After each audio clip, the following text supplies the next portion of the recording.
মুসাইলিমাহ আল কাযযাব, এই দুইজন আল্লাহর নবীর জামানায় নিজেদেরকে নবী বলে দাবি করে বসলো। অথচ আমার রাসূল সাল্লাল্লাহু আলাইহি ওয়াসাল্লামকে আল্লাহ তাআলা নবুয়ত দিয়েছিলেন এমন এক সময়, যেই সময় আদম আলাইহিস সালামের সৃষ্টি পূর্ণতা পায় নাই। ওয়া আদামু বাইনার রূহি ওয়াল জাসাদ, আদম আলাইহিস সালাম আছেন রূহ এবং দেহের মাঝামাঝিতে। ওই সময় আমার নবীজিকে নবুয়ত দেওয়া হয়েছে। এই দেওয়া মানে ইমামরা ব্যাখ্যা করে গিয়েছেন, শুধু তাকদীরের মধ্যে লিখে রেখেছেন এটা না, আল্লাহ তাআলার ইলমের মধ্যে ছিল। বিষয়টা এমন না মানে আল্লাহর ইলমে তো সবই আছে, এখানে আমার নবীর আলাদা শান কি, তাকদীরের মধ্যে সবই লেখা আছে, এখানে আমার নবীর আলাদা শান কি। কারণ আল্লাহ তাআলা কলম সৃষ্টি করার পর আউয়ালু মা খালাকাল্লাহু আল কলম, আল্লাহ কলমকে বললেন কলম তুমি লেখো, উকতুব। কলম বলল ইয়া আল্লাহ আমি কি লিখব? আল্লাহ বলেন মা হুয়া কাইনুন ইলা ইয়াউমিল কিয়ামা, কিয়ামত পর্যন্ত যা কিছু হবে তুমি সব লেখো। কলম লিখতে থাকলো, ধীরে ধীরে সব যখন লেখা শেষ হলো, রুফিআতিল আকলাম ওয়া জাফফাতিস সুহুফ, কলমকে উঠিয়ে নেওয়া হলো, যেই কাগজে লেখা হলো কাগজের মধ্যেও কালি শুকিয়ে গেল, আর কোনো রদবদল হবে না। সারা দুনিয়া এখন এভাবেই চলতে থাকবে। তো আল্লাহর ইলমে তাকদীরের মধ্যে সব তো আছে সংরক্ষিত ভাবে, কিন্তু আমার নবীকে হাকিকি ভাবেই নবুয়ত দেওয়া হয়েছে। তবে এই দেওয়ার হাকিকত কি এর বাস্তবতা কি, এটা আমাদের আকলের ঊর্ধ্বে, আমাদের আকল অক্ষম এটা বোঝার ক্ষেত্রে। আল্লাহ তাআলা তাকে এত বড় শান দিলেন, দিয়ে শেষ না। আল্লাহ তাআলা নবীদের মাহফিল, যে মাহফিল এই জমিনে হয় নাই রূহের জগতে, আল্লাহ তাআলা নবীদের মাহফিল, নবীদের মাহফিলের মধ্যে সকল নবীর থেকে একটা ওয়াদা নিলেন, যেটা আল্লাহ তাআলা কোরআনে সূরা আলে ইমরানের মধ্যে স্পষ্ট জানিয়েছেন।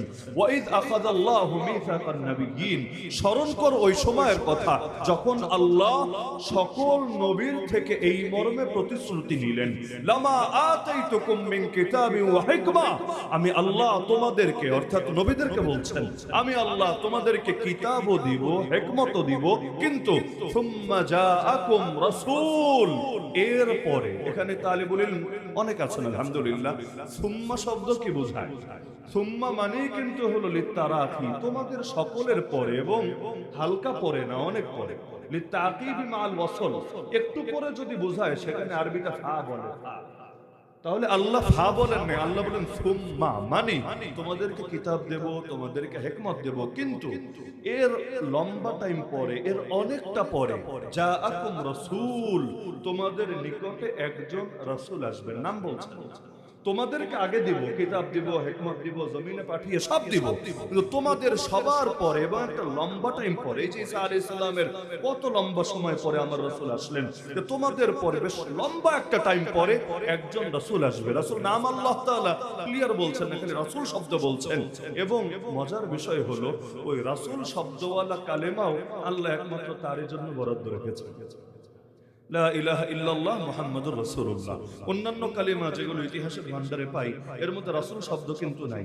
লা ইলাহা ইল্লাল্লাহ আদম সফিউল্লাহ, লা ইলাহা ইল্লাল্লাহ নূহ নাজিউল্লাহ, লা ইলাহা ইল্লাল্লাহ ইব্রাহিম খলিলুল্লাহ, লা ইলাহা ইল্লাল্লাহ ইসমাঈল যাবিহুল্লাহ, লা ইলাহা ইল্লাল্লাহ ইউসুফ সিদ্দিকুল্লাহ, লা ইলাহা ইল্লাল্লাহ মূসা কালিমুল্লাহ, লা ইলাহা ইল্লাল্লাহ ঈসা রূহুল্লাহ।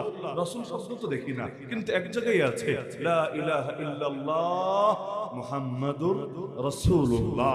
এমনকি রাসূল শব্দ আল্লাহ কত জায়গায় বলেন, লাকাদ কানা লাকুম ফি রাসূলিল্লাহি উসওয়াতুন হাসানাহ, তোমাদের জন্য আল্লাহর রাসূলের জীবনীতে রয়েছে উত্তম আদর্শ।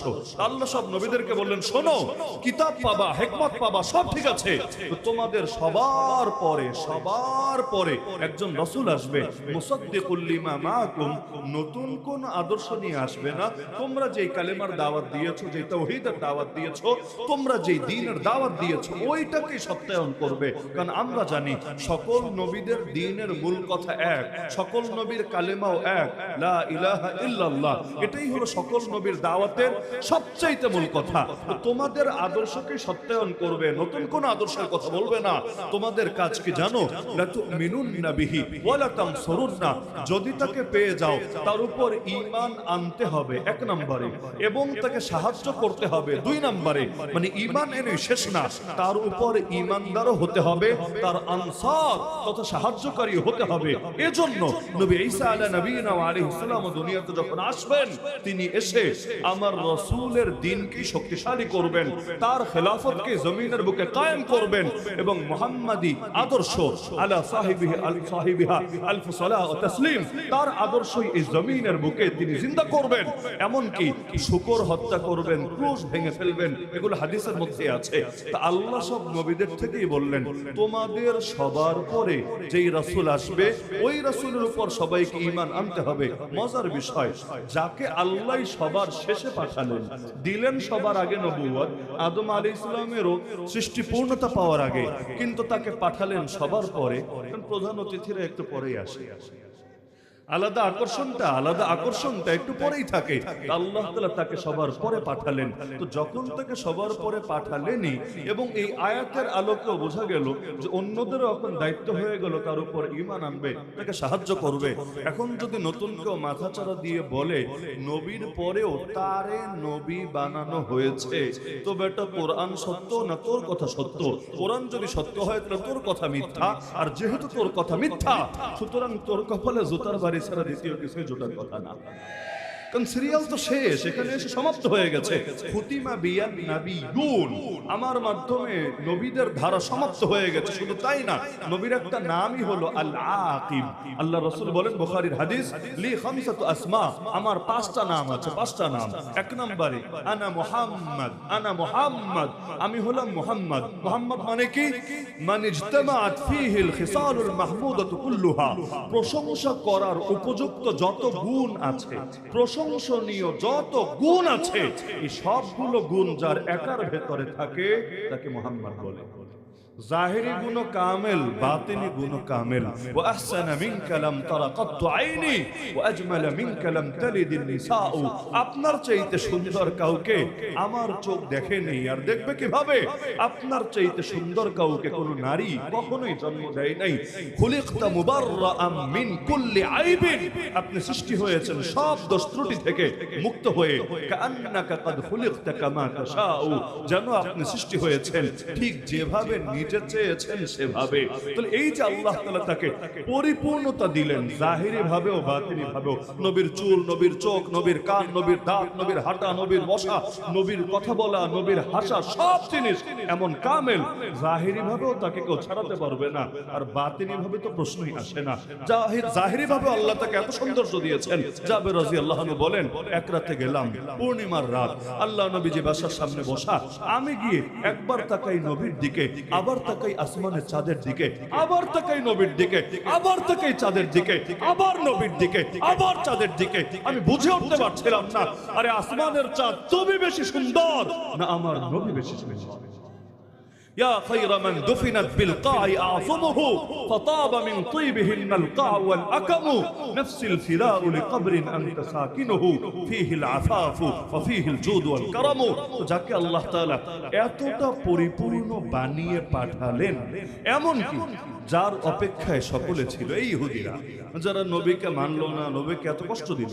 তো নবী যে আসার আগে ওরাও কিন্তু নবীর অপেক্ষায় ছিল। ইস্তাফতিহুনা আলাল্লাযিনা কাফারু ফালাম্মা জাআহুম মা আরাফু কাফারু বিহি, একদিকে অপেক্ষায় ছিল, পূর্বে যুদ্ধ লাগলেও এই নবীর কথা তারা বলতো আসবে, শেষ নবী আসবে, তাকে নিয়ে যখন যুদ্ধে নামবো তোদের কাফেরদের বিরুদ্ধে, তখন আমাদের কপালে জয় জুটবে, এগুলো আগে বলা বলি করতো। কিন্তু যখন সামনে চলে আসলো, চিনতে পেরেছে, চিনতে সমস্যা হয় নাই।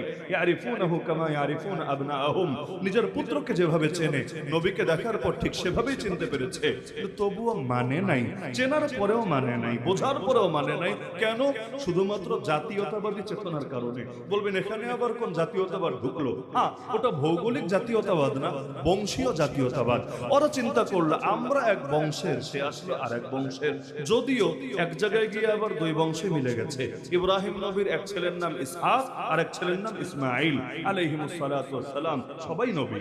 ইব্রাহিম আলাইহিস সালামের এক পুত্র ইসহাক যার আরেক নাম ইসরাইল, তার পুত্ররা হলো বনি ইসরাইল। ওই সিলসিলাই সব নবীরা আসলো, শুধু আমার নবী ইসহাক নবীর বংশে না এসে ইসমাইল নবীর বংশে আসলো। যত যাই হোক, ইসমাইল নবীর বাবার নাম ইব্রাহিম, ইসহাক নবীর বাবার নাম ইব্রাহিম।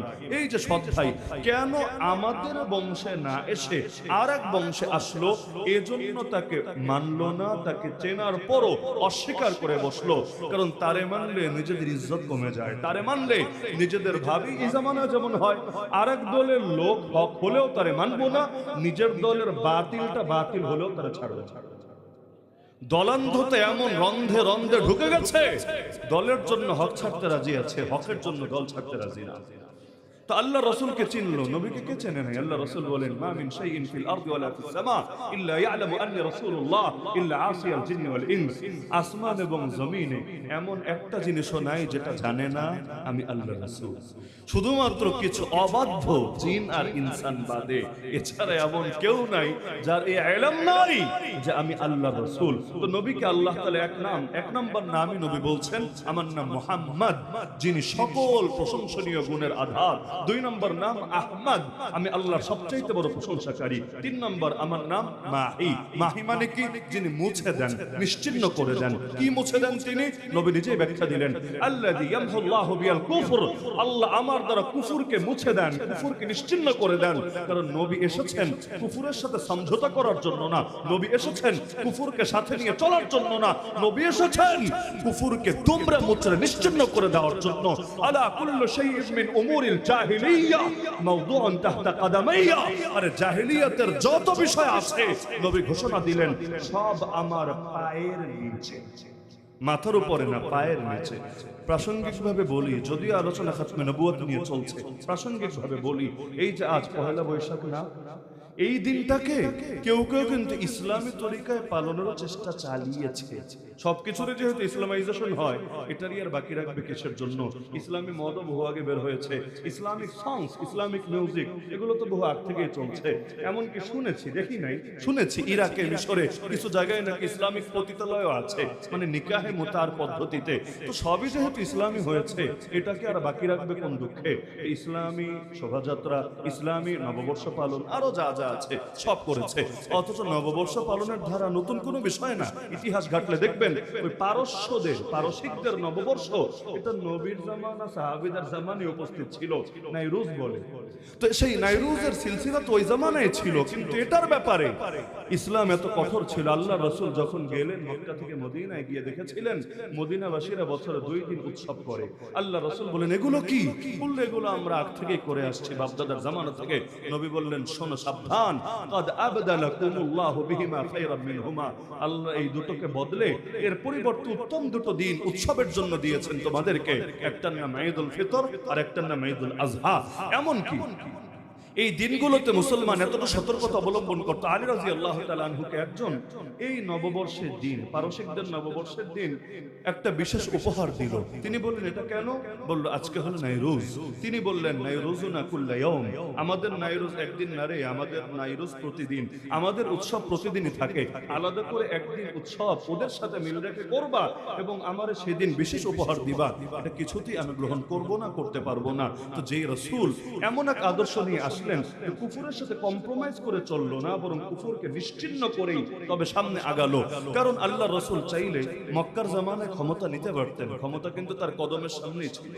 নবীকে অফার দেওয়া হয়েছিল, ভাতিজা কি চাও বলো, ক্ষমতা চাইলে দারুন নাদওয়ার মেম্বার বানিয়ে দেব, যদি তুমি নারী চাও সবচাইতে সুন্দরী নারীর সাথে বিয়ে দেব, সম্পদ চাইলে সমস্যা নাই, সম্পদের পাহাড় বানিয়ে দেব।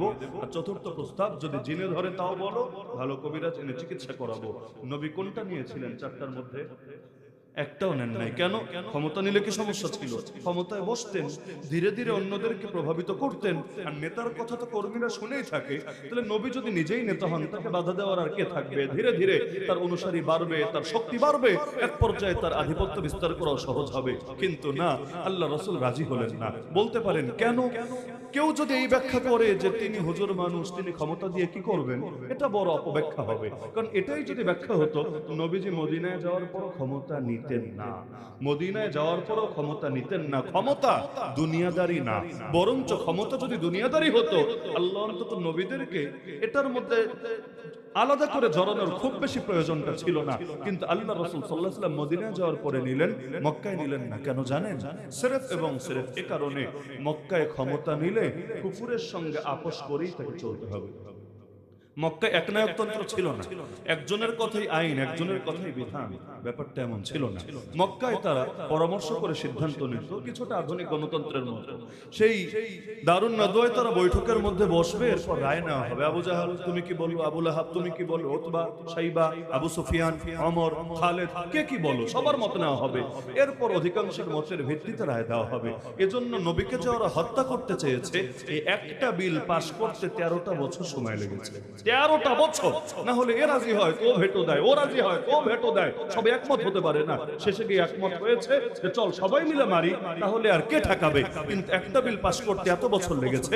কিন্তু আবু জাহাল যদি একক ক্ষমতার অধিকারী হতো সময় লাগতো না। ওই ফেরাউন যেভাবে মাসুম বাচ্চাদেরকে মারতে শুরু করেছে, ব্যাস তার ক্ষেত্রেও এটা হতো। তো মক্কায় যেহেতু এই বাতিলের সাথে, তাগুতের সাথে আপোষ করে চলা লাগতো, সেজন্য আল্লাহ রাসূল রাজি হলেন না। কারণ তিনি যখন দারুন নদওয়ায় বসবেন, উদাহরণ হিসাবে তিনি বলবেন চোরের সাজা হলো হাত কাটা, উদাহরণ হিসাবে। আবু জাহাল বলবে না না ভাতিজা, এটা একটু আলাদা করে বলতে হবে, একটু কুল হও, একটু ঠান্ডা হও। চোর মানে হাত কেটে দিবা, বিষয়টা এমন না। আগে দেখবা চোরটা কি দলের লোক না বিরোধী দলের লোক। যদি দলের লোক হয় হাতের মধ্যে একটা চুমা দিবা, আর যা কামিয়েছে এখান থেকে একটা ভাগ রেখে পরে ছেড়ে দিবা। আর যদি বিরোধী দলের হয়, হাত না, প্রয়োজনে হাত পা মাথা আর সব কেটে দিবা, কোনো সমস্যা নাই। আবু লাহাব বলতো ভাতিজা 6 মাসের জেল দিয়ে ছেড়ে দিবা। এই এক একজন এক একটা বলতো। লাস্টে গিয়ে কখনো ফল দাঁড়াতো আল্লাহ পাস, কখনো ফল দাঁড়াতো আল্লাহ ফেল। মানে আল্লাহ বলেছেন এজন্য আইন পাস হতো না। অধিকাংশ মানলে হতো, অধিকাংশ না মানলে এটাকে প্রত্যাখ্যান করা হতো। এটাকে তাওহীদ বলেন, এটাকে শিরক বলে। আল্লাহ রাসূল শিরকের সঙ্গে নিতে রাজি হলেন না, তিনি তাওহীদকে ঠিকই ধরে রাখলেন আপন আদর্শে। তো সেই যে পারসিকদের সভ্যতা, রোমকদের সভ্যতা, এই বাইজেন্টাইন সভ্যতা থেকে শুরু করে সব সভ্যতার ব্যাপারে, এমনকি মক্কাবাসী সভ্যতা, মদিনাবাসী সভ্যতা, নবী যখন দাওয়াত দিতে শুরু করলেন, মূল ঝামেলা কিন্তু এখানেই ছিল। আবু জাহালরা বলছিল আরে সে নতুন কথা বলে যেটা বাপ দাদার সাথে মেলে না, আমরা 1000 বছর ধরে করছি একটা, আর সে বলছে আরেকটা। তার কথার জন্য বাপ দাদাকে ছাড়তে পারি না। এমনকি আবু তালেব কালেমা না পড়ার মূল কারণে এটা। আবু তালেব শেষ সময়ে বলেছে আমি লজ্জাকে প্রাধান্য দিলাম জাহান্নামের উপরে, আমি লজ্জিত হতে পারবো না। আমি মরার পরে লোকে বলবে বাপ দাদার ধর্মের উপর টিকতে পারলো না, ভাতিজার কথায় বাপ দাদার ধর্ম ছেড়ে দিল। তাহলে এই যে ওল্ড ইজ গোল্ড আর বাপ দাদার আদর্শ ধরে রাখা, এইটা এমন একটা বিষয় যা ওই জামানায় অনেককে ইসলাম থেকে বঞ্চিত রেখেছিল। আজকে যখন আমরা বলি পহেলা বৈশাখের শিরকি সংস্কৃতি ছাড়ো, পহেলা বৈশাখের মূর্তি পূজা সংস্কৃতি, গান বাজনা শৈলী ত্যাগ করো, তখন বলে 1000 বছরের সংস্কৃতি, 1000 বছরের ঐতিহ্য। যদিও কথাটা ভুয়া, 100% ভুয়া। কিসের 1000 বছরের সংস্কৃতি? কিন্তু তারপর ওরা যুক্তি দেয় না, যেহেতু এটা পুরনো সুতরাং ছাড়া যাবে না। তো ভাই পুরনো হলেই যদি নিতে হয়, তাহলে বাঙালির 1000 বছরের বহুত ঐতিহ্য আছে যেগুলো পুরনো কাল থেকে চলছে। যেমন বাল্যবিবাহ বাঙালির 1000 বছরের ঐতিহ্য, কোনো সন্দেহ নাই, কোনো সন্দেহ নাই।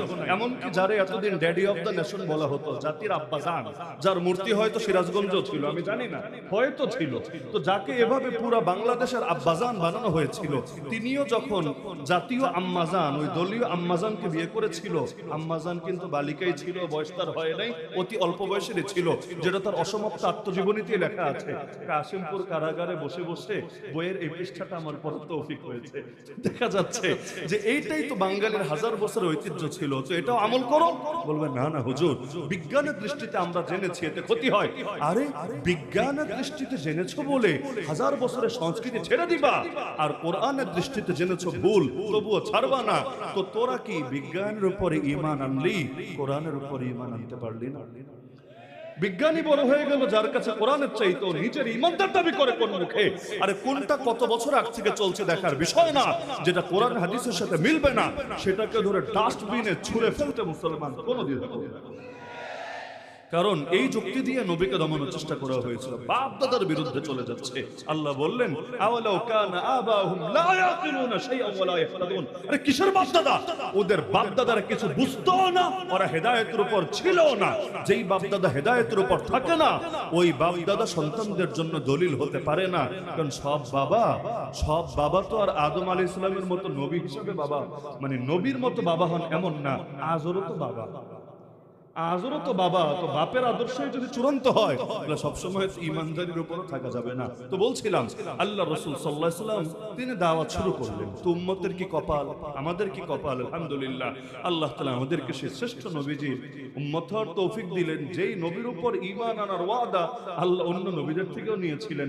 এমনকি আল মসজিদুল আকসা, এখানে পর্যন্ত আল্লাহ রাব্বুল আলামিন আল মসজিদুল আকসার মধ্যে পর্যন্ত তাকে সকল নবীদের ইমাম পর্যন্ত বানিয়ে দিয়েছিলেন। এত বড় মর্যাদা, এত বড় শ্রেষ্ঠত্ব আল্লাহ রাব্বুল আলামিনকে দিলেন, আমাদেরকে দিলেন। এরপর কিছু মানুষ দেখা গেল নবীর জামানাই হলো নিজেদেরকে নবী দাবি করতে শুরু করলো। এমন এই খাতমে নবুয়ত হেফাজতের জন্য, খাতমে নবুয়ত হেফাজতের জন্য ওই জামানায় সাহাবীদেরকে প্রাণ দিতে হয়েছিল।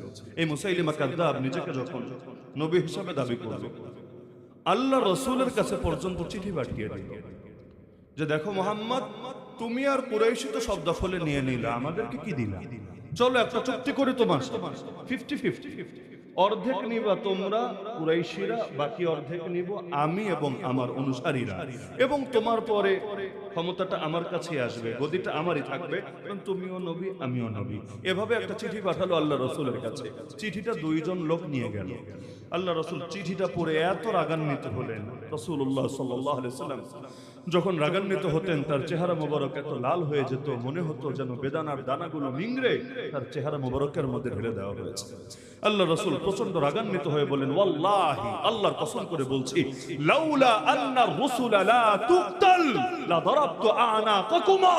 আরে যদি বিধান এটা না হতো যে বার্তা বাহকদেরকে হত্যা করা হয় না, আমি মুহাম্মদ তোমাদের কল্লাই রাখতাম না, তোমাদের দুইজনের কল্লাই উড়াই দিতাম। কেন? কারণ এই যে বেয়াদবি মার্কা চিঠি নিয়ে এসেছে, যে চিঠির মধ্যে নবীর পরেও নবী হওয়ার দাবি করা হয়েছে। তার মানে নবীর পরে কেউ যদি নিজের নবী দাবি করে, তার সঙ্গে আচরণ কি করতে হয়, এটা কোরআন হাদিসের আলোকে আমাদের সামনে আছে। আমরা তো খালি এই যুগে একটু প্রতিবাদ করি, এতেই বেচারাদের সহ্য হয় না, কিন্তু যেই সময় আসল সুন্নাতের উপর লোকে নামবে, ওই সময় যে অবস্থা কি হবে আমার তো মাথায় ধরে না। তো নবীজি একটা ফিরতি চিঠি পাঠালেন, বেটা তুই যে বলিস অর্ধেক অর্ধেক ভাগ করে নিতে, কুরাইশকে অর্ধেক দিতে, তোকে অর্ধেক দিতে, তুই জানিস জমিনের মালিককে? ইন্নাল আরদা লিল্লাহ, এই জমিনের মালিক হলেন আল্লাহ। জমিনের মালিককে, গোটা জমিনের মালিককে আল্লাহ। বাংলাদেশের মালিকও আল্লাহ, ইন্ডিয়ার মালিকও আল্লাহ, ইসরায়েলের মালিকও আল্লাহ, আমেরিকার মালিকও আল্লাহ, গোটা জমিনের মালিকই আল্লাহ।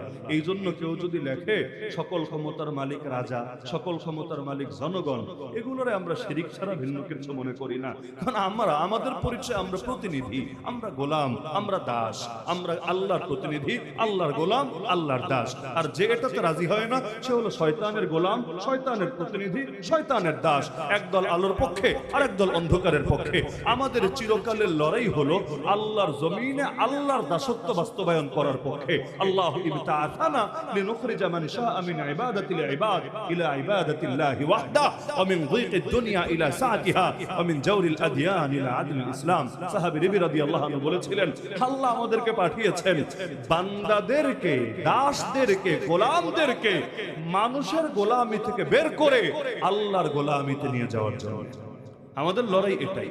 কারণ আমরা এই পরিচয়ে গর্বিত যে আল্লাহ আমাদেরকে ডাক দেন, হে আমার বান্দা। আর এই পরিচয়ে গর্বিত তিনি আমাদের জন্য বানিয়েছেন নবী মুহাম্মদুর রাসূলুল্লাহ সাল্লাল্লাহু আলাইহি ওয়াসাল্লাম। ওয়া মিম্মা যাদানি শারাফান ওয়া তিহা ওয়া কিতু বিআখমাসি আতাউ সুরাইয়া দুকুলি তাহতা কওলিকা ইয়া ইবাদি ওয়া আন সায়্যারতা আহমাদানি নবিয়্যা। আল্লাহ রাসূল চিঠি লিখে পাঠালেন, শোন, ইন্নাল আরদা লিল্লাহ, এই জমিনের মালিক হলো আল্লাহ, ইউরিসুহা মান ইয়াশা, আল্লাহ যাকে চান তাকে এই জমিনের অধিকারী বানান। ওয়াল আকিবাতু লিল মুত্তাকিন, চূড়ান্ত উত্তম পরিণতি একমাত্র মুমিন মুত্তাকিদের জন্যই বরাদ্দ। নবীজি চিঠি দিয়ে পাঠালেন সাহাবী হাবিব আনসারী রাদিয়াল্লাহু আনহু। খাতমে নবুয়তের প্রথম শহীদ। আল্লাহ তাআলা আমাদেরকেও তার পদাঙ্ক অনুসরণের তৌফিক দান করুন। চিঠি নিয়ে গেলেন, চিঠি দিলেন মুসাইলিমার কাছে। মুসাইলিমা পড়ার পরে রাগে উত্তেজিত হয়ে গেল। সে এবার হাবিব আনসারী রাদিয়াল্লাহু তাআলা আনহুকে নিজের সব সভ্যতার গণ্ডিকে অতিক্রম করে তাকে জিজ্ঞাসা করলো, যদি আল্লাহ নবী তার বার্তাবাহকদের ব্যাপারে কত বড় আদর্শের পরিচয় দিল যে নবী চাইলে কল্লা ওরা ফেলতে পারতো, কিন্তু কিচ্ছু বললো না কেন? ওরা তো চিঠি নিয়ে এসেছে। এমনকি নবী তাদেরকে জিজ্ঞাসাও করেছিল, এই চিঠির কথা তোমরাও মানো কিনা, তোমরাও মুসাইলিমাকে নবী হিসেবে বিশ্বাস করো কিনা? বলেছে হ্যাঁ, আমরাও এটা বিশ্বাস করি, আমরা এর সঙ্গে একমত আছি। এরপরও নবীজি তাদেরকে কোনো শাস্তি দিলেন না। কেন? তারা বার্তাবাহককে মারা, এটা ইসলাম তো ইসলাম, কোন সভ্যতারও পরিচয়। কিন্তু মুসাইলিমা কাযযাব হাবিব আনসারী রাদিয়াল্লাহু আনহু বন্দী করে ফেললেন। বন্দী করে ফেলে তাকে বলল, আতাশহাদু আন্না মুহাম্মাদান রাসূলুল্লাহ, তুই কি সাক্ষ্য দেস যে মুহাম্মদ আল্লাহর রাসূল? বলল, অবশ্যই আমি সাক্ষ্য দেই মুহাম্মদ সাল্লাল্লাহু আলাইহি ওয়াসাল্লাম আল্লাহর রাসূল। সে বলল, আচ্ছা ভালো কথা, আতাশহাদু আন্নী রাসূলুল্লাহ, তুই কি এটাও সাক্ষ্য দেস যে আমি মুসাইলিমা আল্লাহর রাসূল? তিনি বলেন, প্রশ্নই আসে না। মুহাম্মদ সাল্লাল্লাহু আলাইহি ওয়াসাল্লামকে আল্লাহর রাসূল মানার পরে দ্বিতীয় কাউকে আল্লাহর রাসূল মানতে আমি কিছুতেই রাজি না। আর সাহাবীদের সামনে তো অন্যান্য ঘটনাগুলো ছিল। মুসাইলিমার আগে আসওয়াদ আনাসিও নিজেকে নবী বলে দাবি করেছিল। আল্লাহ রাসূল সাল্লাল্লাহু আলাইহি ওয়াসাল্লাম তার এক সাহাবী যার নাম ফাইরুজ রাদিয়াল্লাহু আনহু, তাকে একটা চিঠি লিখে পাঠিয়েছিলেন, দেখো তোমার এলাকায় এই লোকটা নিজেকে নবী দাবি করছে, বাকিটা তুমি বুঝে নিও। আল্লাহ রাসূল তাকে ইঙ্গিতে যে আদেশ দেওয়ার দিয়ে দিলেন। ফেরোজ রাদিয়াল্লাহু আনহু চিঠি পেয়ে বড় পেরেশান যে কাজ তো করতে হবে, কিভাবে করবে তিনি পথ খুঁজছেন। অবশেষে তিনি লিঙ্ক পেয়ে গেলেন। কিভাবে লিঙ্ক? এই আসওয়াদ আনাসি একদিকে নিজেকে নবুয়তের ভণ্ড দাবিদার তো আছেই, অপরদিকে সে একের পর এক এলাকা যুদ্ধ করে দখল করে ফেলছিল। এর মধ্যে একটা এলাকা দখল করলো, সেই এলাকা আঞ্চলিক সর্দার যে ছিল তাকে হত্যা করে তার বউকে জোর করে বিয়ে করে নিল। আর ওই যে মহিলা যাকে জোর করে সে বিয়ে করে নিয়েছে, সে ছিল ফাইরুজ রাদিয়াল্লাহু আনহুর চাচাতো বোন, আপন চাচাতো বোন। এই লিঙ্কটা পেয়ে গেল, যেহেতু সে নিজেও ভিকটিম এবং সে তার কাছে একরকম ওই যুদ্ধবন্দী দাসীর মতো অবস্থায় আছে। যদিও বিয়ে করেছে, কিন্তু এটা অনেকটা যৌন দাসীর পর্যায়ে তাকে তার মতামত ছাড়াই জোর করে আটকে রেখেছে। তো তিনি তার সাথে গোপনে খবর পাঠালেন যে এভাবে আল্লাহ রাসূল তো আমাকে বার্তা দিয়েছে, কারণ আমরা থাকি এমন এক দুনিয়ায় ল্যাংটা পীরেরও মুরিদের অভাব হয় না মাস্টার। আমরা থাকি এমন এক দুনিয়ায় গরুর গোবরের মধ্যেও করোনার শিফা খোঁজে, হয় নাই এমন? এমনকি গরুর মুখ, গরুরে মা ডাকে, গাভীরে মা ডাকে ভালো কথা, নিজের আপন মায়েরটাই তো পান করে না, সেখানে গাভীর সেই হলুদ হলুদ মূত্র দেখলেই তো মানে গন্ধ এবং কি একটা আলাদা বিশ্রী অনুভূতি হয়।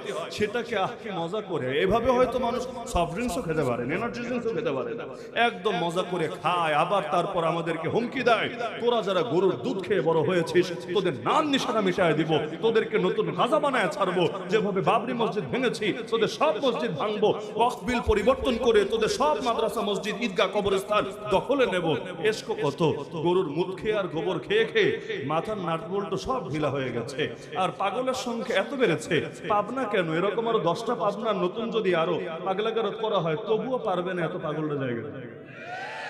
তো আসওয়াদ আনাসি ইচ্ছা মতো মদ খেলো, তো সেই মদের মধ্যে মদের পরিমাণটা একটু বেশিই খাওয়ালো, তার মধ্যে ঘুমের ওষুধও মেশানো ছিল। তো সব খাওয়ার পরে সে তো এখন অবচেতনে ঘুমাচ্ছে। এদিকে তিনি ওদিকে ইশারা পাঠালেন সেই ফাইরুজ রাদিয়াল্লাহু আনহুকে, দেয়াল টপকে তিনি ভেতরে ঢুকে গেলেন। ঢোকার পরে তিনি রুমে চলে গেলেন, কোনো বাধা নাই, বিপত্তি নাই। তিনি গিয়ে তার খঞ্জরটা বের করে কাজ যা করার সেরে ফেললেন। তো গরুর গলা কাটলেও তো ভেতর থেকে গো গো ধরনের আওয়াজ বের হয়। তো এখন আসওয়াদ আনাসির গলা যখন কাটছেন, ভেতর থেকে গুনগানের আওয়াজটা বের হচ্ছে। তো ওই জামানায় তো আর এত সাউন্ড ছিল না, না মাইক আছে, না গাড়ির প্যাপু এই জাতীয় কোনো আওয়াজ আছে, কিছু নাই, চারদিকে শুনশান নীরবতা। এর ভেতরে যখন সেই গুনগানের আওয়াজ আসছিল, তখন সিকিউরিটি গার্ড যারা ছিল এরা সচকিত হয়ে উঠলো, এটা কাহিনী কি, আওয়াজ আসা করছে, আওয়াজ তো মনে হচ্ছে ওদের নবীর রুম থেকে আসছে। এখন ছুটে গেল, এই আমাদের নবীর কি হয়েছে, কোনো সমস্যা নাকি রুমের ভেতরে?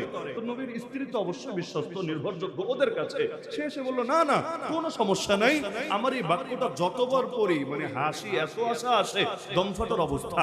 সেই নারী মন্তব্য করলো, তোমরা টেনশন নিও না, আন-নাবিয়্যু ইউহা ইলাই, নবীর কাছে ওহী আসছে, ওহী আসলে সাউন্ড তো একটু হতেই পারে। ওরা বিশ্বাস করলো হ্যাঁ আসলে ওহী আসছে, এবং বাস্তবে তার গলাটা কেটে নিয়ে নবীর কাছে হাজির করলো। আল্লাহ রাসূল সাল্লাল্লাহু আলাইহি ওয়াসাল্লাম তাকে দোয়া দিয়ে দিলেন। তো হযরত চলে এসেছেন, আমি আলোচনা অতি সংক্ষেপে শেষ করে দিচ্ছি। তো মুসাইলিমা কাযযাব যখন সে হাবিব আনসারী রাদিয়াল্লাহু আনহুকে বলল তুই মানিস কিনা আমি আল্লাহ রাসূল, তিনি বলেন কিচ্ছুতেই প্রশ্নই আসে না। অবশেষে তার জল্লাদকে আদেশ দিল একটা একটা করে তার অঙ্গ কাটো, আবার তার থেকে স্বীকৃতি নেওয়ার চেষ্টা করো। তো চোখ উপড়ে ফেলে এরপর জিজ্ঞাসা করে এবার মানিস কিনা আমি আল্লাহ রাসূল। কান কাটে, এরপর জিজ্ঞাসা করে এবার মানিস কিনা আমি আল্লাহ রাসূল। নাক কাটে, হাত কাটে, পা কাটে, এভাবে একটা একটা করে অঙ্গ কাটে আর জিজ্ঞাসা করে। আর তিনি বলতে থাকেন প্রশ্নই আসে না, নবীর পরে দ্বিতীয় কাউকে নবী মানি না। অবশেষে তার জিহ্বাটাও কেটে ফেললো। এবার বললো এখন তুই মানিস কিনা আমি আল্লাহ রাসূল। তিনি মাথা নাড়িয়ে বুঝিয়ে দিলেন না রে, জান চলে যেতে পারে, তবুও নবীর পরে অন্য কাউকে নবী মানি না। অবশেষে তাকে হত্যাই করে ফেললো। তিনি তার জানে দিয়ে দিলেন, তবুও খতমে নবুয়তের আকীদার উপর তিনি অটল এবং অবিচল থাকলেন। যখন তার শাহাদাতের সংবাদ মদিনায় পৌঁছলো, তার মা জানতে পারলেন যে মায়ের আসল নাম আমরা জানি না, কিন্তু ইতিহাস তাকে চেনে। উম্মে হাবিব রাদিয়াল্লাহু আনহা নামে পুত্রের নাম দিয়েই মায়ের নিসবত হয়ে গিয়েছে। উম্মে হাবিব রাদিয়াল্লাহু আনহা যখন জানলেন, তিনি গর্ব করে বলেন আরে আজকের এই দিনের জন্যই ছোটবেলা ওকে দুধ পান করিয়েছিলাম, আল্লাহ আমার দিলের বাসনা মনের তামান্না কবুল করে নিয়েছেন। তাহলে হাবিব আনসারী রাদিয়াল্লাহু আনহু যদি একজন সাহাবী হয়েও খতমে নবুয়তের আকীদা হেফাজতের জন্য নিজের জান কুরবান করতে পারেন, আমরাও এই জামানায় কাদিয়ানী বিরোধী আন্দোলনে খতমে নবুয়ত হেফাজতের জন্য নবীর পরে নবী নাই, সংসদে আইন চাই, এই দাবি উত্থাপন করতে গিয়ে প্রয়োজনে আমাদের জানও কুরবান করতে পারবো। তো যতদিন পর্যন্ত জান আছে বাতিলের সঙ্গে কিছুতে আপোষ করতে পারবো না।